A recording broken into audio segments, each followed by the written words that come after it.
بسم اللہ الرحمن الرحیم۔ السلام علیکم۔ Welcome to my YouTube channel. اگر آپ کو میری کہانیاں پسند آتی ہیں تو میرے چینل زحا سینٹر وائس کو سبسکرائب کریں اور مزید ویڈیو اپڈیٹس کے لیے بیل نوٹیفیکیشن کو آن کر دیں۔ میری گاڑی افریقہ کے ملک کانگو کے دارالحکومت براز ویلی کے ہائی وے پر دوڑی جا رہی تھی۔ میں براز ویلی سے ڈانگا شہر جا رہا تھا، جو کانگو کا ایک دور افتہ شہر ہے۔ میری گاڑی میں میرے ساتھ سہانا بیٹھی تھی۔ میں نے گاڑی چلاتے ہوئے کن اکھیوں سے سہانا کی جانب دیکھا۔ وہ گم سم بیٹھی تھی۔ کھڑکی سے آنے والی ہوا کے دل فریب جھونکے سہانا کے بالوں سے اٹکھیلیاں کر رہے تھے۔ اس کی زلفیں اس کے گالوں کو چوم رہی تھیں۔ اس کا چہرہ کھلتے گلاب کی طرح تر و تازہ تھا۔ اس کی بڑی بڑی غزالی آنکھوں میں ایک خوف سا صاف نظر آ رہا تھا۔ وہ خوفزدہ نظروں سے پیچھے مڑ مڑ کر دیکھ رہی تھی۔ تم خوفزدہ مت ہو، ہمارے پیچھے کوئی نہیں آ رہا، میں نے سہانا کو تسلی دیتے ہوئے کہا۔ مجھے یقین نہیں ہو رہا کہ میں آزاد ہو گئی ہوں، سہانا نے بے یقینی سے جواب دیا۔ یقین کر لو سہانا، تم آزاد ہو اور بالکل محفوظ ہو اور میرے ساتھ ہو، میں نے سہانا کو ہاتھ دباتے ہوئے کہا۔ تو سہانا نے اپنا سر میرے شانے پر رکھ دیا۔ میری نظریں سڑک پر تھیں اور میرا ذہن مسلسل سوچ میں ڈوبا ہوا تھا۔ 1 ماہ پہلے تک میں سوچ بھی نہیں سکتا تھا کہ میں کوئی غیر قانونی کام بھی کروں گا، لیکن آج میں ایک لڑکی کو اس کے گھر سے بھگا کر لے جا رہا ہوں، وہ بھی اپنے ملک سے سینکڑوں میل دور افریقہ کے ایک ملک کانگو میں۔ ایک مقامی لڑکی کی محبت میں گرفتار ہو کر اسے اس سے گھر سے بھگا کر۔ مجھے یاد ہے 2 ماہ قبل میرے دوست اشفاق نے، جو کیمسٹری میں کافی مہارت رکھتا تھا، میرا ہاتھ دیکھتے ہوئے کہا، تمہاری زندگی میں ایک غمگین بحران آنے والا ہے۔ میری زندگی پہلے ہی اتنی بحران زدہ ہے کہ اب اس زندگی میں مزید کسی بحران کی کوئی گنجائش نہیں ہے۔ میں نے بات مذاق میں ٹالی۔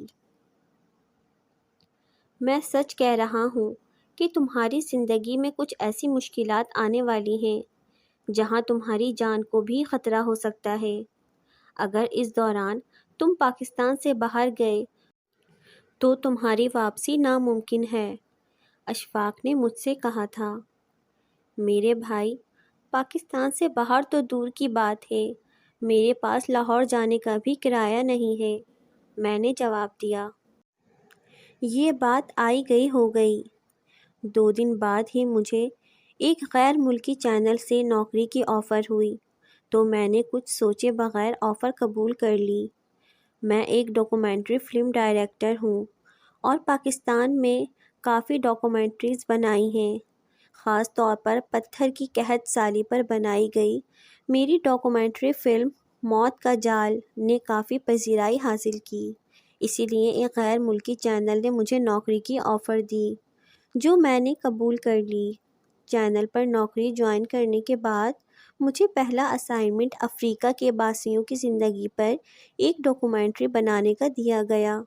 افریقہ کے ملک کانگو کے دارالحکومت براز ویلی میں اترتے وقت میرے ذہن میں اشفاق کی باتیں گونج رہی تھیں، مگر میں نے سر جھٹک کر ان پریشان کن خیالات سے چھٹکارا حاصل کر لیا۔ میں ایک پڑھا لکھا آزاد خیال شخص ہوں اور ہاتھ کی لکیروں وغیرہ جیسی باتوں پر میں یقین نہیں رکھتا۔ براز ویلی آنے سے پہلے میں نے یہاں کے مقامی زبان ٹونگو میں جانکاری حاصل کی، کیونکہ مجھے یہاں کے مقامی زندگی کو فلم بند کرنا تھا، لہٰذا ضروری تھا کہ مجھے یہاں کی مقامی زبان آئے تاکہ میں لوگوں کی بات سمجھ سکوں۔ لہٰذا میں نے یہاں آنے سے پہلے ٹونگو زبان سیکھی اور یہاں رہتے ہوئے میں نے ٹونگو زبان میں کافی مہارت حاصل کر لی۔ ویسے بھی ٹونگو زبان کافی میٹھی زبان ہے۔ میں نے یہاں رہتے ہوئے 1 ماہ میں چینل کی حسب منشا ڈاکومنٹری بنائی، جو چینل والوں کو بہت پسند آئی۔ کام ختم کر کے میں براز ویلی گھوم رہا تھا تو میری ملاقات ڈاکٹر ونود سے ہوئی۔ ڈاکٹر ونود ایک انڈین تھا اور پچھلے 5 سال سے براز ویلی میں رہائش پذیر تھا۔ کسی دوسرے ملک میں اپنے ہم زبان کا مل جانا یقیناً خوشی کی بات ہوتی ہے۔ لہٰذا میں اور ڈاکٹر ونود دوست بن گئے۔ ڈاکٹر ونود نے اپنے گھر مجھے کھانے کی دعوت دی تو میں انکار نہ کر سکا۔ جب میں ڈاکٹر ونود کے گھر سے دعوت کھا کر نکلا تو میری ملاقات سہانا سے ہو گئی۔ میں ڈاکٹر ونود سے رخصت لے کر اپنی کار کی جانب بڑھ رہا تھا تو مجھے ایک آواز آئی۔ میں نے نظر اٹھا کر دیکھا، ڈاکٹر ونود کے گھر کی اوپری کھڑکی میں سہانا کھڑی تھی۔ اس کے چہرے پر بڑی معصومیت تھی، اس کی بڑی بڑی کالی آنکھوں میں ایک خوف تھا۔ میں نے اپنے پروفیشن کی وجہ سے سینکڑوں حسین عورتیں دیکھی تھیں، مگر سہانا میں کچھ الگ بات تھی۔ اس کا معصومانہ انداز میرا دل کھینچ رہا تھا۔ میں ٹکٹکی باندھے اس کو دیکھتا رہا۔ سہانا نے جو مجھے اپنی جانب سے دیکھتا ہوا پایا تو ہاتھ کا اشارہ کیا، جو میری سمجھ میں نہیں آیا۔ میں نے اشارے سے اس سے پوچھا کہ تم کیا کہنا چاہتی ہو؟ باہر آ کر بات کرو۔ سہانا نے ہاتھ کے اشارے سے مجھے ٹھہرنے کو کہا اور پھر کھڑکی سے ہٹ کر اندر چلی گئی۔ جب وہ واپس آئی تو اس کے ہاتھ میں ایک کاغذ تھا جس کو اس نے گولا سا بنا کر میری جانب پھینکا۔ میں نے اس کو اٹھا کر سیدھا کیا۔ اس میں سہانا نے لکھا تھا، میرا نام سہانا ہے، ڈاکٹر ونود نے مجھے قید کر رکھا ہے۔ وہ روزانہ میرے اوپر تشدد کرتا ہے اور میرے اوپر تجربات کرتا ہے اور مجھے مختلف انجیکشن لگاتا اور زبردستی مجھے دوائیاں کھلاتا ہے جس سے مجھے بہت تکلیف ہوتی ہے۔ پلیز پلیز میری مدد کرو۔ سہانا کا خط پڑھنے کے بعد میں نے سہانا کو ہاتھ کے اشارے سے تسلی دی اور کہا، میں کل آؤں گا اور اسے یہاں سے نکال کر لے جاؤں گا۔ پھر میں اپنے ہوٹل آ گیا۔ میرے دماغ میں کھچڑی پک رہی تھی۔ ایک طرف سہانا کا حسن مجھے کھینچ رہا تھا تو دوسری طرف دماغ سمجھ نہیں پا رہا تھا کہ میں ایک دوسرے ملک میں ہوں۔ اگر کوئی اور پرابلم ہو گئی اور میں قانون کی گرفت میں آ گیا تو ساری عمر جیل میں کاٹنی پڑ جائے گی۔ مگر دل سہانا کی جانب جھک رہا تھا۔ آخر اس دل و دماغ کی جنگ میں جیت دل کی ہوئی اور اگلے دن میں نے چند ضروری کام کیے اور شام ڈھلتے ہی ڈاکٹر ونود کے گھر کے سامنے پہنچ گیا۔ وہاں پہنچ کر میں نے ہارن دیا تو اوپر کھڑکی کھل گئی اور کھڑکی میں سہانا کا حسین چہرہ نظر آنے لگا۔ سہانا کو دیکھ کر میں نے اپنی گاڑی میں سے ایک مضبوط رسی نکالی اور اس کھڑکی میں کھڑی سہانا کی جانب پھینکا۔ 2-3 کوششوں کے بعد میں رسی کھڑکی میں کھڑی سہانا تک پہنچانے میں کامیاب ہو گیا۔ اس رسی کو کسی مضبوط چیز سے باندھ کر اس کے سہارے نیچے اتر آؤ، میں نے سہانا سے کہا۔ تو سہانا نے کھڑکی کی مضبوط چوکھٹ سے رسی کا ایک سرا باندھا اور دوسرا سرا نیچے پھینک دیا۔ شاباش، اب اس رسی کے سہارے نیچے آ جاؤ۔ مجھے ڈر لگ رہا ہے، اگر میں گر گئی تو آزادی کے لیے جان کی بازی لگانی تو پڑتی ہے۔ جلدی کرو، ایسا نہ ہو کہ کوئی آ جائے، میں نے کہا۔ تو وہ رسی کے سہارے نیچے اترنے لگی۔ رسی بری طرح ہل رہی تھی، اس کے ہاتھ بار بار پھسل رہے تھے۔ وہ آہستہ آہستہ نیچے اتر رہی تھی۔ میں رسی کے ٹھیک نیچے کھڑا تھا تاکہ اگر اس کے ہاتھ سے رسی چھوٹ جائے تو میں اسے زمین پر گرنے سے پہلے پکڑ سکوں۔ وہ آہستہ آہستہ نیچے اتر رہی تھی۔ جیسے ہی اس کے پیر زمین پر لگے، کھڑکی میں ڈاکٹر ونود کا چہرہ نمودار ہوا۔ سہانا، میری بچی، میری بیٹی، تم کہاں جا رہی ہو؟ ڈاکٹر ونود زور سے چیخا۔ میں نے سہانا کا ہاتھ پکڑا اور اپنی کار کے جانب بھاگا۔ رک جاؤ سعدی، تم غلط کر رہے ہو، تم بہت بڑا خطرہ مول لے رہے ہو، ڈاکٹر ونود نے چیخ کر مجھے مخاطب کیا۔ مگر میں نے سنی انسنی کر دی اور اپنی کار تک پہنچتے ہی میں نے سہانا کو کار میں بٹھایا اور خود ڈرائیونگ سیٹ پر بیٹھ کر کار آگے بڑھا دی۔ ڈاکٹر ونود مسلسل چیخ رہا تھا، مجھے یقین نہیں ہو رہا ہے کہ میں آزاد ہو گئی ہوں۔ سہانا نے بے یقینی سے پھر کہا، تم آزاد ہو، اس بات کا یقین کر لو، مگر ڈاکٹر ونود نے تمہیں قید کیوں کر رکھا تھا؟ اور وہ تمہیں بیٹی کیوں کہہ رہا تھا؟ میں نے اچنبھے سے پوچھا۔ وہ اپنے آپ کو میرا باپ کہتا ہے، مگر باپ ایسے ہوتے ہیں؟ وہ روزانہ مجھے زبردستی نہ جانے کون کون سی دوائیاں کھلاتا تھا اور انجیکشن لگاتا تھا، جس سے مجھے بہت تکلیف ہوتی تھی۔ کچھ دنوں پہلے تک تو وہ مجھے زنجیروں سے باندھ کر رکھتا تھا۔ کچھ ہی دن ہوئے اس نے میری زنجیریں کھولی ہیں، مگر وہ مجھے اس کمرے سے کبھی باہر نہیں نکلنے دیتا تھا۔ سہانا نے تفصیل سے جواب دیا۔ بہت ظالم آدمی ہے ڈاکٹر ونود، میں نے افسوس کرتے ہوئے کہا۔ اور تمہاری ماں؟ تھوڑی دیر بعد میں نے پوچھا۔ مجھے یاد نہیں، میں نے جب سے ہوش سنبھالا اپنے آپ کو اسی کمرے میں بند پایا۔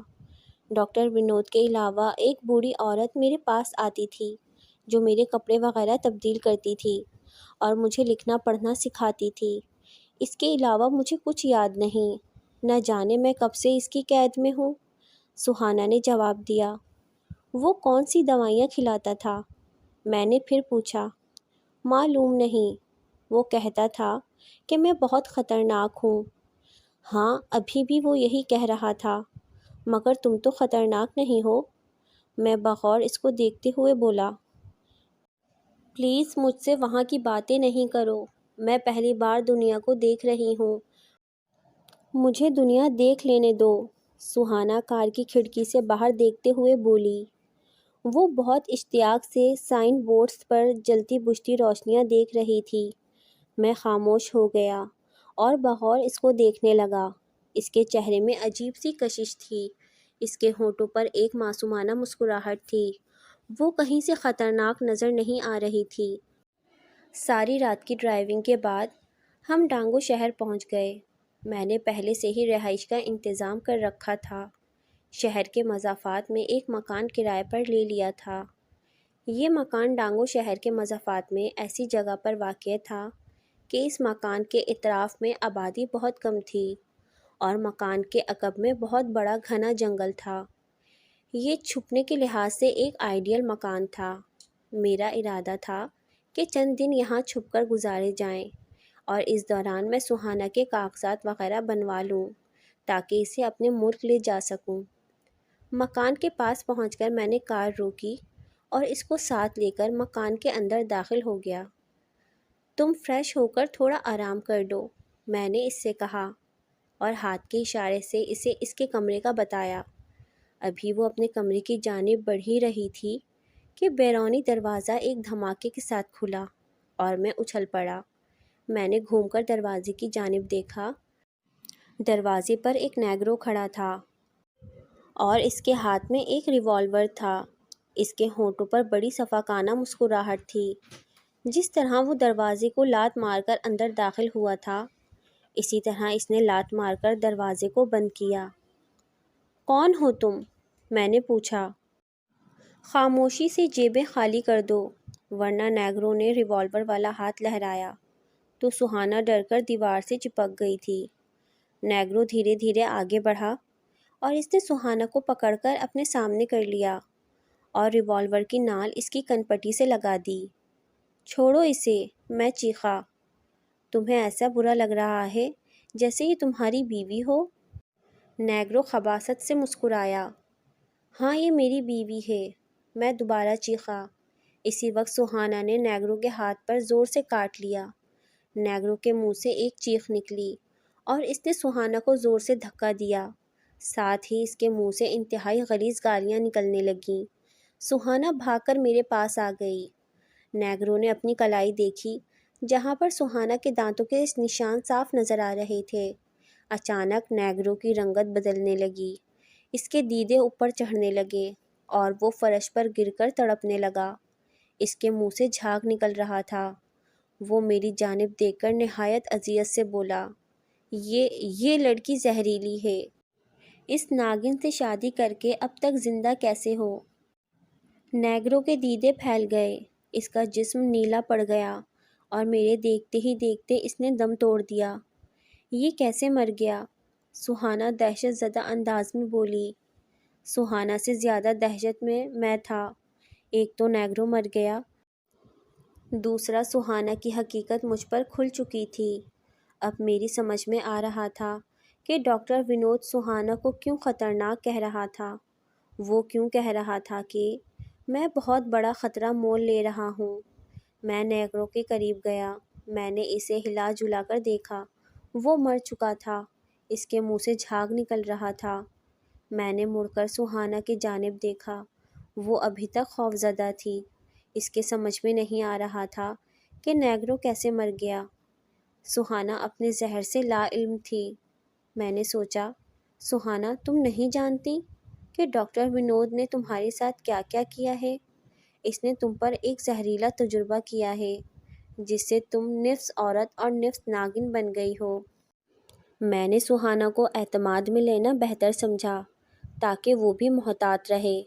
ناگن، سانپ، میں، لیکن وہ تو زہریلے ہوتے ہیں۔ سہانا نے حیرت سے مجھے دیکھتے ہوئے کہا، تم بھی زہریلی ہو۔ دیکھو، تم نے اس نیگرو کی کلائی پر اپنے دانتوں سے کاٹا تو وہ مر گیا۔ میں زہریلی؟ مگر کیسے؟ معلوم نہیں، مگر ڈاکٹر ونود جو دوائیاں تمہیں دیتا تھا، جو انجیکشن تمہیں لگاتا تھا، اس کی وجہ سے تمہارے اندر زہر بھر گیا ہے۔ میں نے سہانا کو سمجھانے کے انداز میں جواب دیا، اس کا مطلب ہے میں عام لڑکی نہیں ہوں۔ تم میرے لیے بہت خاص لڑکی ہو۔ میں نے ماحول کا تناؤ کم کرنا چاہا۔ تم فکر نہ کرو، میں تمہارا علاج کرواؤں گا اور تم بالکل صحیح ہو جاؤ گی۔ مجھے بہت ڈر لگ رہا ہے۔ پلیز مجھے بچا لو۔ تمہیں ڈرنے کی ضرورت نہیں ہے۔ تم اپنے کمرے میں جا کر فریش ہو جاؤ۔ میں لاش کو ٹھکانے لگاتا ہوں، پھر کچھ کھانے کا بندوبست بھی کرتے ہیں۔ میں نے اس کو تسلی دیتے ہوئے کہا، ہاں مجھے بھی بہت زور کی بھوک لگ رہی ہے۔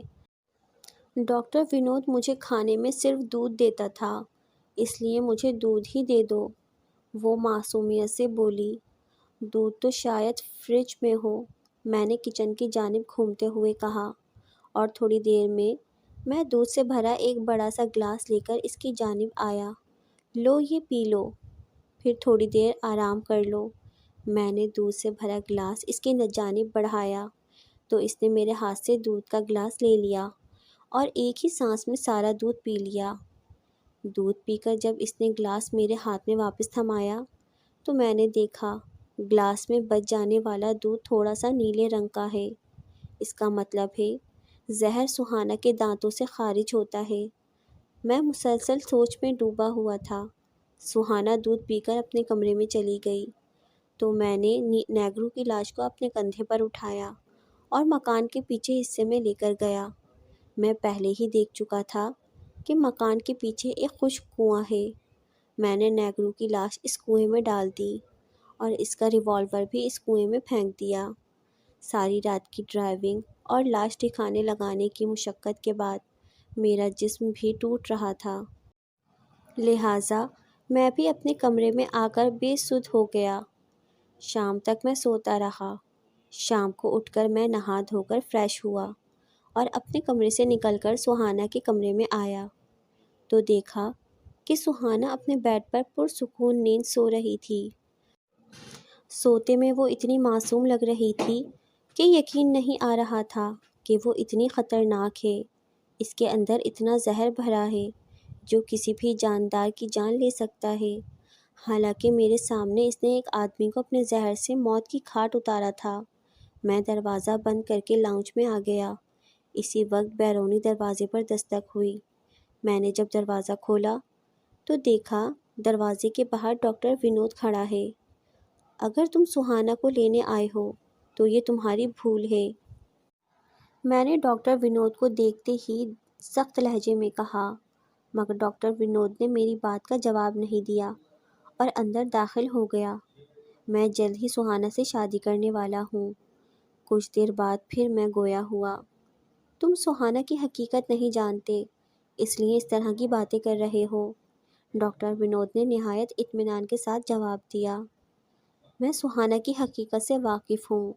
میرے سامنے اس نے ایک آدمی کو کاٹا تو وہ تڑپ تڑپ کر مر گیا۔ میں نے ڈاکٹر ونود کی غلط فہمی دور کی۔ میری بات سن کر ڈاکٹر ونود خاموشی سے مجھے گھورتا رہا۔ تم نے سہانا کو زہریلی بنا کر بہت بری حرکت کی ہے اور تمہیں اس کا خمیازہ بھگتنا پڑے گا۔ میں تمہارا یہ تجربہ دنیا کے سامنے بے نقاب کر دوں گا۔ میں سہانا کا علاج بڑے سے بڑے ڈاکٹر سے کرواؤں گا۔ میں نے انتہائی زہر بھرے لہجے میں ڈاکٹر ونود کو مخاطب کرتے ہوئے کہا۔ میں نے سہانا کو زہریلی نہیں بنایا، بلکہ میں تو اسے اس زہر سے نجات دلانا چاہتا ہوں۔ میری بات سن کر بے اختیار ڈاکٹر ونود چیخ پڑا۔ تم کیوں سہانا پر اتنے مہربان ہو؟ میں نے طنزیہ لہجے میں کہا۔ کیونکہ سہانا میری بیٹی ہے اور ہر باپ کی طرح میں بھی چاہتا ہوں کہ وہ عام لڑکیوں کی طرح زندگی گزارے۔ اگر تم نے سہانا کو زہریلی نہیں بنایا تو وہ زہریلی کیسے بنی؟ میں ڈاکٹر ونود پر اعتبار کرنے کو تیار نہ تھا۔ یہ ایک لمبی کہانی ہے، اگر ایک کپ چائے مل جائے تو میں پوری تفصیل بتاتا ہوں، ڈاکٹر ونود نے کہا۔ تو میں چائے بنانے کے لیے کچن میں چلا گیا۔ تھوڑی دیر بعد میں 2 کپ چائے لے کر واپس لاؤنج میں آیا۔ ڈاکٹر ونود اپنی کرسی پر بیٹھا چھت کو گھور رہا تھا۔ آہٹ سن کر اس نے میری جانب دیکھا اور زخمی مسکراہٹ کے ساتھ میرے ہاتھ سے چائے کا کپ لے لیا اور چائے کی چسکیاں لیتے ہوئے بولا، یہ آج سے 20 سال پہلے کی بات ہے، جب میں جوان تھا۔ میں نے امریکن یونیورسٹی سے ڈاکٹریٹ کی ڈگری حاصل کی۔ مجھے سانپ اور سانپ کے زہر کے بارے میں جاننے کا دیوانگی کی حد تک شوق تھا۔ اس شوق کے خاطر میں نے دنیا بھر کی سیر کی۔ اسی دوران مجھے معلوم ہوا کہ کانگو کے جنگلوں میں ایک وحشی قبیلہ رہتا ہے جس کے پاس انتہائی نایاب قسم کے سانپ ہیں۔ یہ باتیں سن کے مجھ سے رہا نہ گیا اور میں فوراً یہاں پہنچا اور اس وحشی قبیلے کے بارے میں معلومات حاصل کی۔ تو مجھے پتہ چلا کہ وہ قبیلہ ڈونگا کہلاتا ہے اور وہاں مرد کے بجائے عورت سردار ہوتی ہے، جسے سب ممبرانی کہتے ہیں۔ میں نے ڈونگا قبیلے تک جانے کا فیصلہ کیا اور ایک دن میں اس قبیلے تک جا پہنچا۔ ڈونگا قبیلہ وحشی ضرور تھا مگر آدم خور نہیں تھا۔ اگر کوئی بھولا بھٹکا مسافر اس قبیلے کی حدود میں پہنچ جاتا تو قبیلے کے محافظ اسے صحیح راستہ بتا کر رخصت کر دیتے، لیکن اگر مسافر کوئی غلط کام کرے یا قبیلے کا قانون توڑے تو قبیلے کے لوگ غضبناک ہو جاتے ہیں اور ایسے مجرم کو سانپ سے ڈسوا کر مار دیا جاتا ہے۔ جب میں اس ڈونگا قبیلے کے حدود میں پہنچا تو قبیلے کے محافظوں نے پہلے تو مجھے بھی بھٹکا ہوا مسافر سمجھا، مگر میں نے انہیں بتایا کہ میں جان بوجھ کر اس قبیلے میں آیا ہوں اور میرا مقصد ان کے نایاب سانپ دیکھنا ہے۔ یہ سن کر محافظوں نے مجھے ممبرانی کے روبرو پیش کیا۔ ممبرانی کو دیکھ کر میں واقعی ڈر گیا۔ مہارانی 6 فٹ سے لمبی اور ورزشی جسم کی حامل عورت تھیں۔ اس کا سر مونڈھا ہوا تھا۔ وہ بہت زیادہ سیاہ رنگت کی حامل تھی اور سب سے خوفناک چیز اس کے دانت تھے جو نیلے رنگ کے تھے۔ اس نے اپنے چہرے پر مختلف رنگ لگائے ہوئے تھے اور اس کے دونوں ہاتھوں پر خطرناک سانپ لپٹے ہوئے تھے۔ سب سے زیادہ خطرناک بات یہ تھی کہ مہارانی کے گلے سے جو سانپ لپٹا ہوا تھا وہ دنیا کا خطرناک ترین سانپ کانگرو ناگ تھا، جسے قبیلے کے لوگ ناگ دیوتا کہتے تھے اور اس کی پوجا کرتے تھے۔ ممبرانی خود اتنی زہر ملی تھی کہ اگر وہ کسی کو کاٹ لے تو وہ اسی طرح مر جائے گا جیسے اسے کسی سانپ نے کاٹا ہو۔ ممبرانی کی سانسوں سے اتنی تیز بو آ رہی تھی کہ اس سے بات کرتے ہوئے مجھے چکر آنے لگا۔ ڈونگا قبیلے میں رہتے ہوئے مجھے پتہ چلا کہ جس لڑکی کو مہارانی کے لیے منتخب کیا جاتا ہے اسے بچپن سے ہی چند خاص جڑی بوٹیوں کے ساتھ زہر کھلایا جاتا ہے، جس کی وجہ سے وہ لڑکی زہریلی ہو جاتی ہے۔ ممبرانی نے جب میرے آنے کا مقصد سنا تو اس نے مجھے اپنے سانپوں کا نظارہ کرایا۔ واقعی وہاں دنیا کے نایاب ترین سانپ تھے۔ خاص طور پر کوبرا ناگ کو دیکھنا میرے لیے حیرت انگیز تجربہ رہا۔ میں نے وہاں رہتے ہوئے ایک مجرم کو سزا کے طور پر کوبرا ناگ سے ڈسنے جانے کا منظر بھی دیکھا۔ وہ بہت دردناک منظر تھا۔ جس شخص کو کوبرا ناگ نے ڈسا تھا اس کا سارا بدن دھیرے دھیرے پانی بہہ کر بہہ گیا تھا۔ وہ بہت ہی تکلیف سے اس شخص کا دم نکلا تھا۔ ایسی موت دیکھ کر میرے رونگٹے کھڑے ہو گئے تھے۔ میں 4 دن وہاں رہا۔ رات گزارنے کے لیے مجھے ایک جھونپڑی دی گئی۔ میں دن میں سانپوں کی کھوج کرتا اور رات کو اپنی جھونپڑی میں آرام کرتا۔ میری جھونپڑی کی صفائی کا کام ایک قبائلی لڑکی کرتی تھی۔ وہ گونگی اور بہری تھی۔ ایک رات میں نے کافی شراب پی لی تھی۔ شراب میں اپنے ساتھ ہی لے کر گیا تھا۔ شراب واقعی بہت بری چیز ہے۔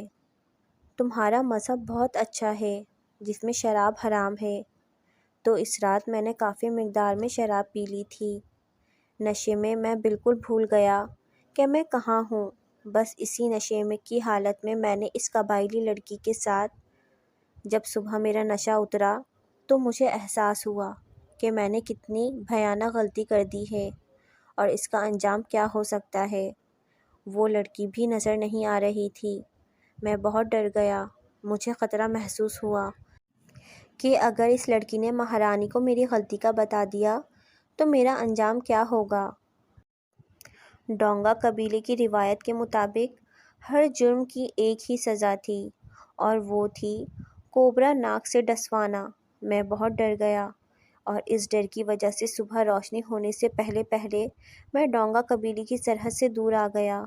ڈونگا قبیلے سے زندہ بچ آنے کے بعد میں نے کان پکڑے کہ آئندہ کبھی ادھر کا رخ نہیں کروں گا، مگر آدمی سوچتا کچھ ہے اور ہوتا کچھ ہے۔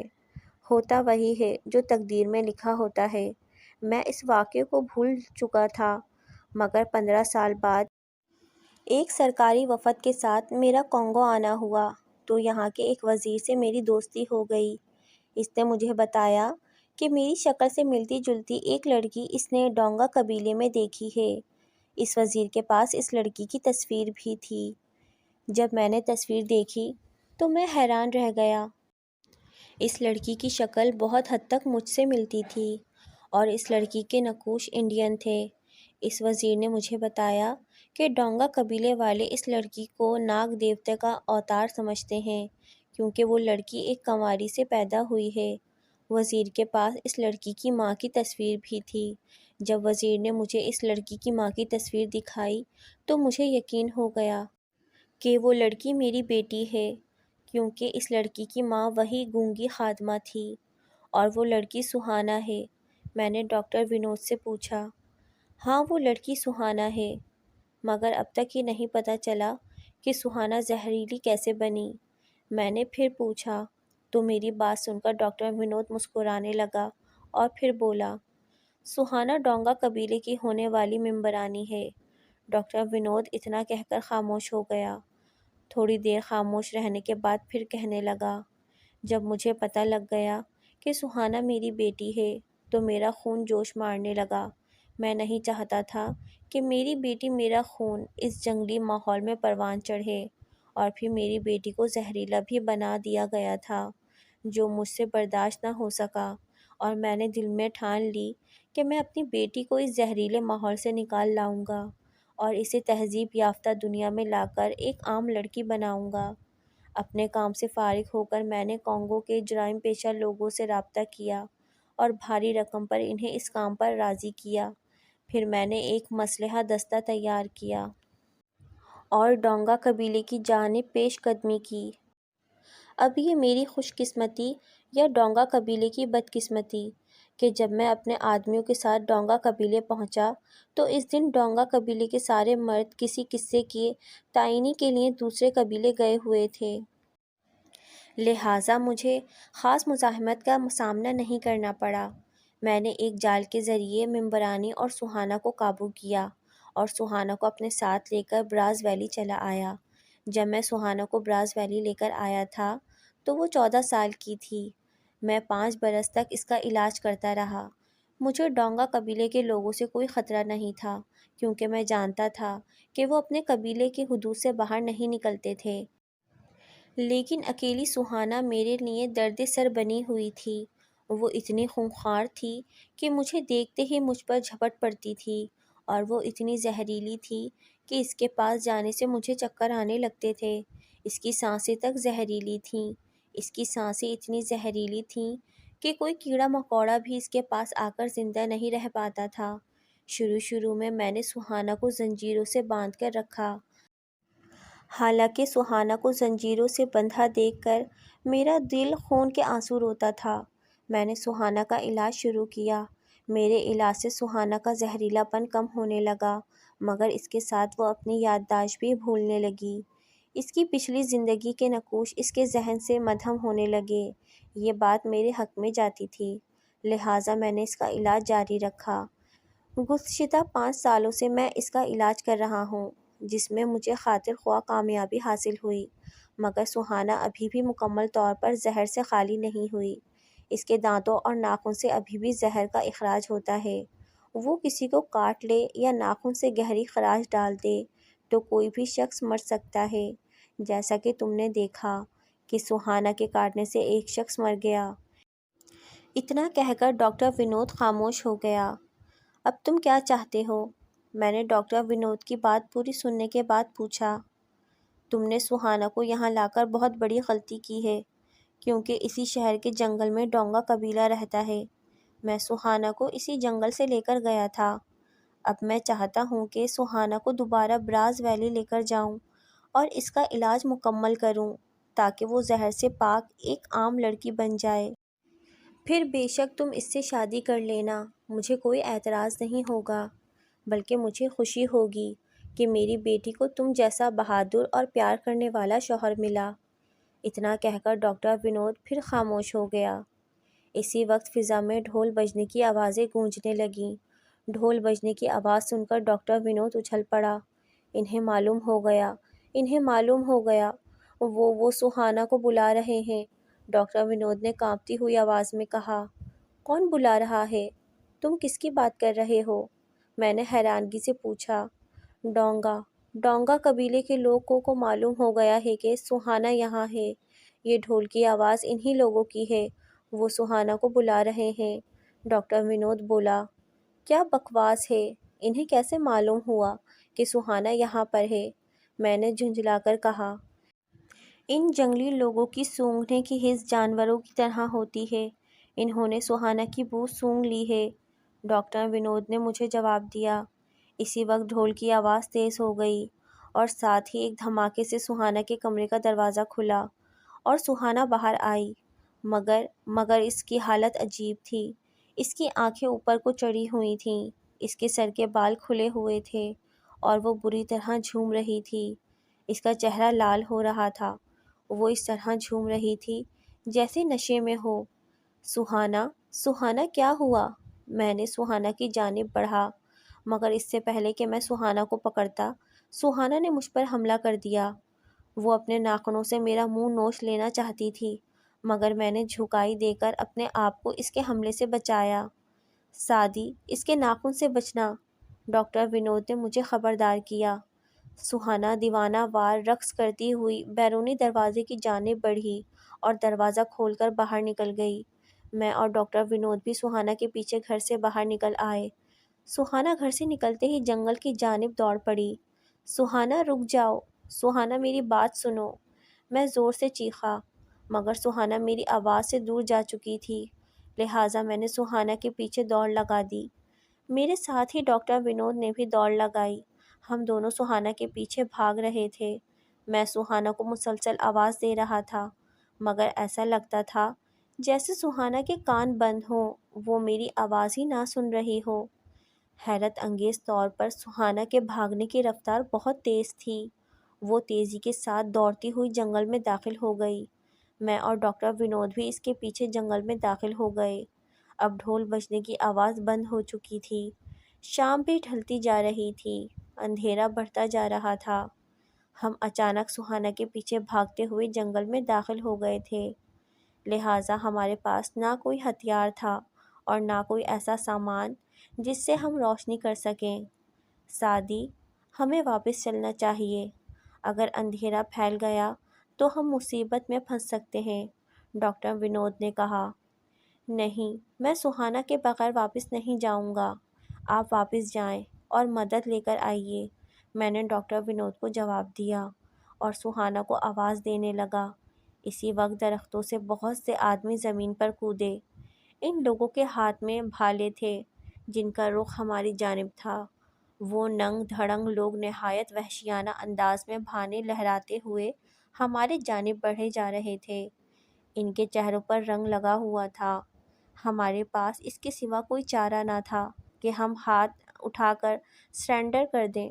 میں نے اپنے دونوں ہاتھ اوپر اٹھائے اور زور سے چیخا، مجھے سہانا کے پاس لے کر چلو۔ ان جنگلیوں نے مجھے اور ڈاکٹر ونود کو اپنے بھالوں کے حصار میں لے لیا اور ایک جانب چلنے کا اشارہ کیا۔ ہمارے پاس ان کی بات ماننے کے سوا کوئی چارہ نہ تھا۔ لہٰذا ہم دونوں ان جنگلیوں کے بتائے راستے پر چلنے لگے۔ کتنی ہی دیر ہم چلتے رہے اس کا ہمیں اندازہ نہیں تھا۔ کافی دیر چلنے کے بعد ہمیں ایک جگہ روشنی نظر آئی۔ ایک بڑے سے میدان میں سینکڑوں جنگی مرد اور عورتیں جمع تھیں۔ ڈھول پیٹے جا رہے تھے، عورتیں ناچ رہی تھیں، سب خوشی کا اظہار کر رہے تھے۔ چاروں طرف بڑی بڑی مشعلیں جل رہی تھیں جن کی وجہ سے میدان میں اچھی خاصی روشنی تھی۔ اس روشنی میں میں نے دیکھا سہانا ایک بڑے سے تخت پر سر اٹھائے بڑے شان و وقار سے بیٹھی ہے۔ اس کے ساتھ ممبرانی بھی بیٹھی تھی۔ مہارانی کے گلے میں ایک کالے رنگ کا بڑا سا سانپ لپٹا ہوا تھا جو پھن پھیلائے ہر آنے جانے والے کو گھور رہا تھا۔ اس کے لال لال آنکھیں مجھے اپنے جسم میں گھستی محسوس ہو رہی تھیں۔ بڑا ہی خوفناک منظر تھا۔ ایک لمحے کو میں دہشت زدہ ہو گیا، مگر اگلے ہی لمحے مجھ پر سہانا کی محبت حاوی ہو گئی اور ماحول کا ڈر و خوف مجھ پر سے جاتا رہا۔ میں زور سے چیخا، سہانا میں آ گیا ہوں، میں تمہارا ساتھی ہوں، مگر میری آواز ڈھول کی اونچی آواز میں دب گئی۔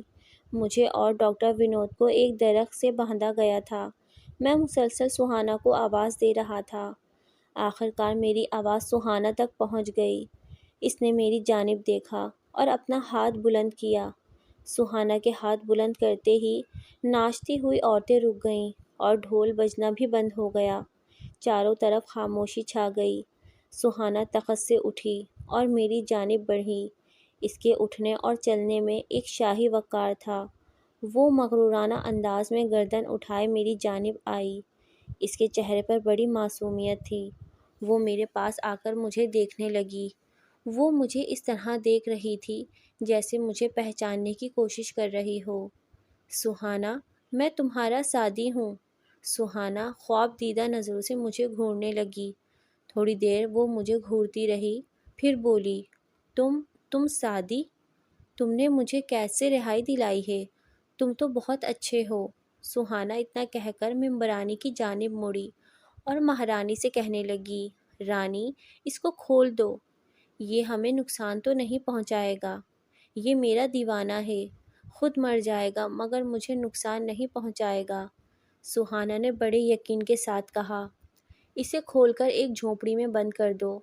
ممبرانی نے حکم دیا تو میری رسیاں کھول دی گئیں اور مجھے ایک جھونپڑی میں بند کر دیا گیا۔ گھاس پھوس کی ایک جھونپڑی سے میدان کا منظر صاف نظر آ رہا تھا۔ مجھے جھونپڑی میں بند کرنے کے بعد ممبرانی نے اپنے گلے سے کوبرا ناگ کو نکالا اور زمین پر چھوڑ دیا۔ ناگ رینگتا ہوا ڈاکٹر ونود کی جانب بڑھنے لگا۔ ڈاکٹر ونود مسلسل چیخ رہا تھا۔ اس کی چیخیں سن کر میں برداشت نہ کر سکا اور جھونپڑی کا دروازہ کھول کر اس کی مدد کے لیے باہر جانا چاہا، مگر اسی وقت میرے سر پر کسی نے پیچھے سے زور سے کوئی چیز ماری۔ میری آنکھوں کے سامنے تارے ناچ گئے اور میں بے ہوش ہو کر گر پڑا۔ نہ جانے میں کتنی دیر بے ہوش رہا۔ جب مجھے ہوش آیا تو میں نے دیکھا سہانا مجھے جھنجھوڑ کر اٹھانے کی کوشش کر رہی ہے۔ میں نے پوری طرح آنکھیں کھولیں اور ارد گرد دیکھا۔ میں گھاس پھوس کے ایک آرام دہ بستر پر لیٹا تھا۔ سہانا مجھے اٹھانے کی کوشش کر رہی تھی۔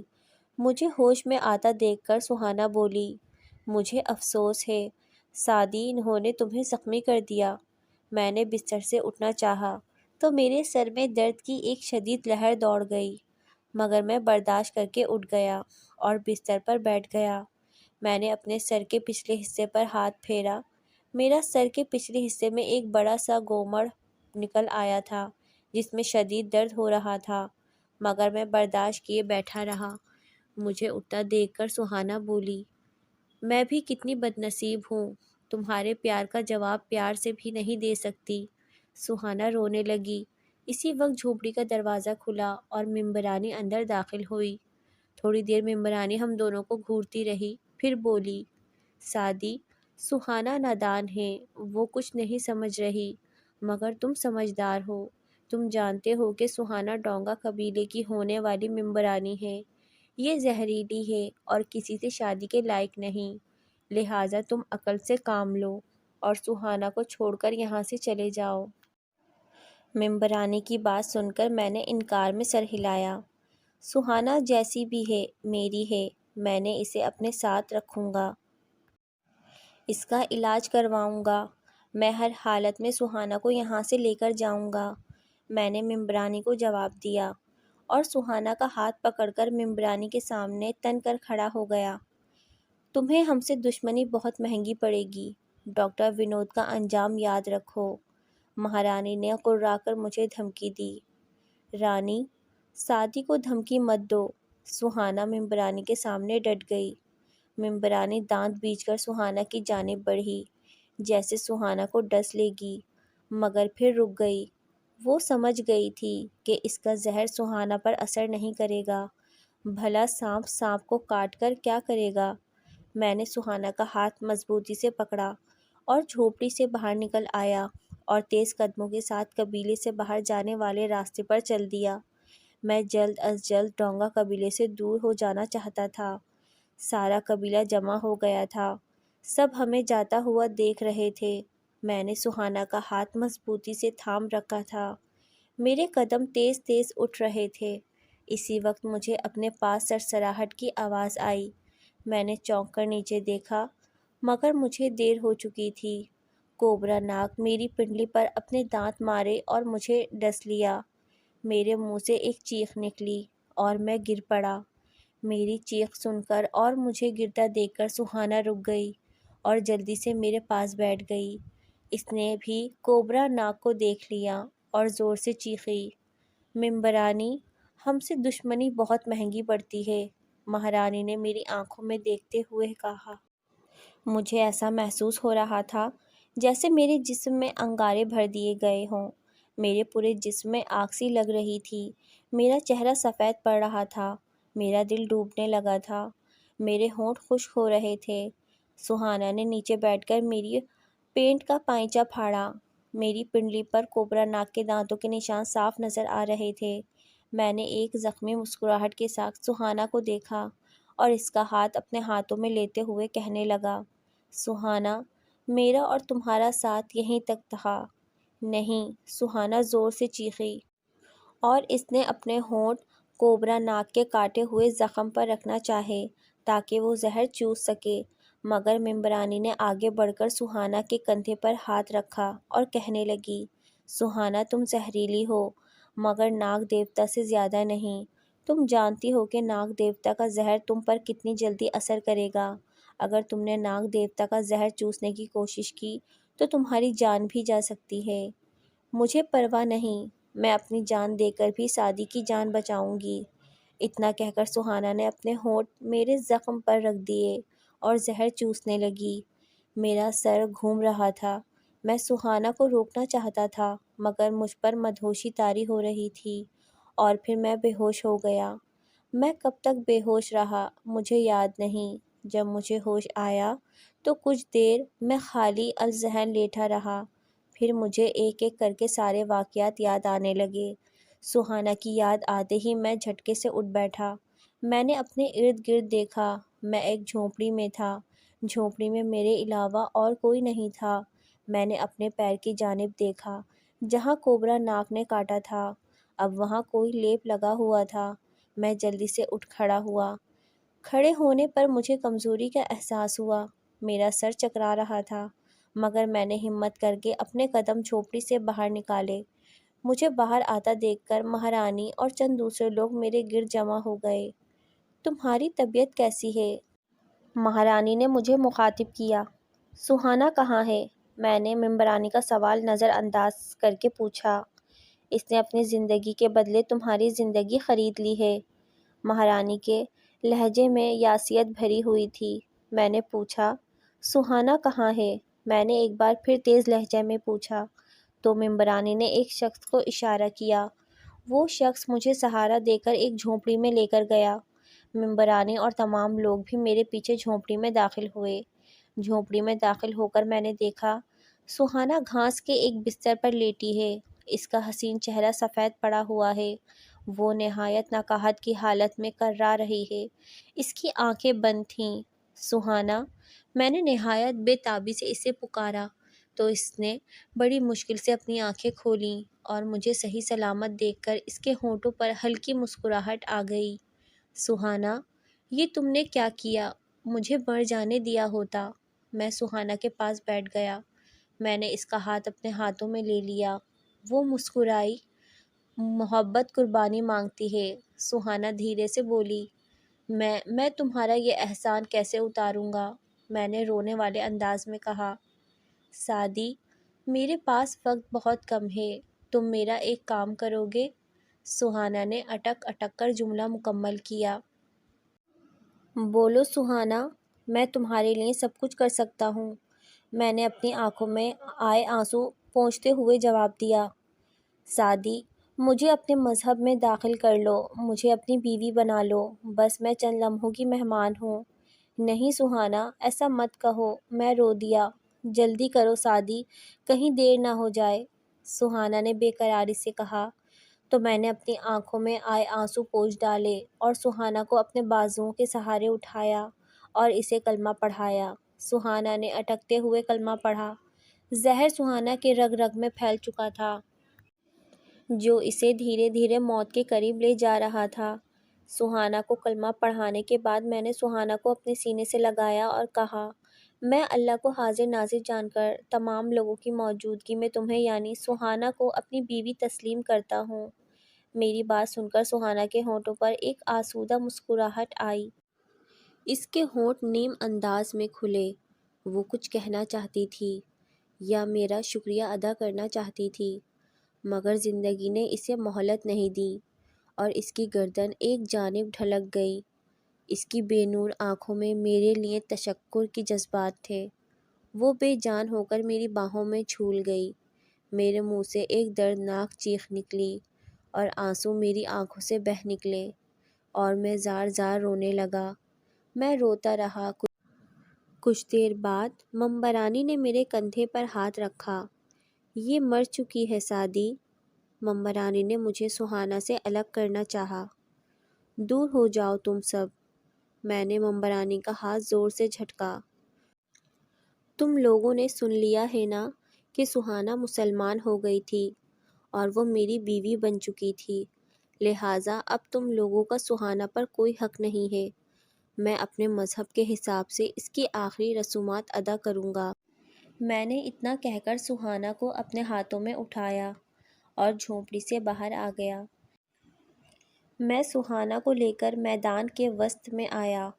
تمام قبیلے والے سہانا کی موت پر آنسو بہا رہے تھے۔ عورتیں باقاعدہ بیان کر رہی تھیں۔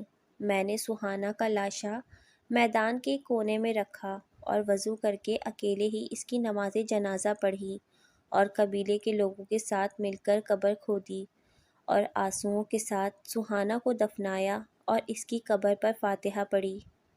وہ تم سے بہت محبت کرتی تھی، کاش وہ عام لڑکی ہوتی تو میں خود اس کی شادی تمہارے ساتھ کر دیتی، مگر افسوس اس نے اپنی زندگی دے کر تمہاری زندگی بچائی۔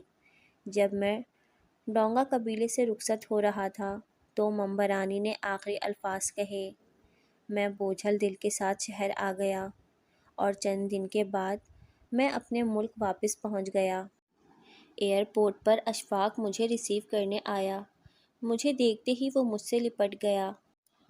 اللہ کا شکر ہے کہ میں تمہیں زندہ سلامت دیکھ رہا ہوں، ورنہ میرے علم کے مطابق تمہارا زندہ آنا ممکن نہیں تھا۔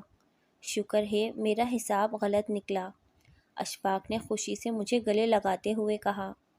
تمہارا حساب غلط نہیں تھا، میں نے دھیرے سے کہا۔ کیا مطلب؟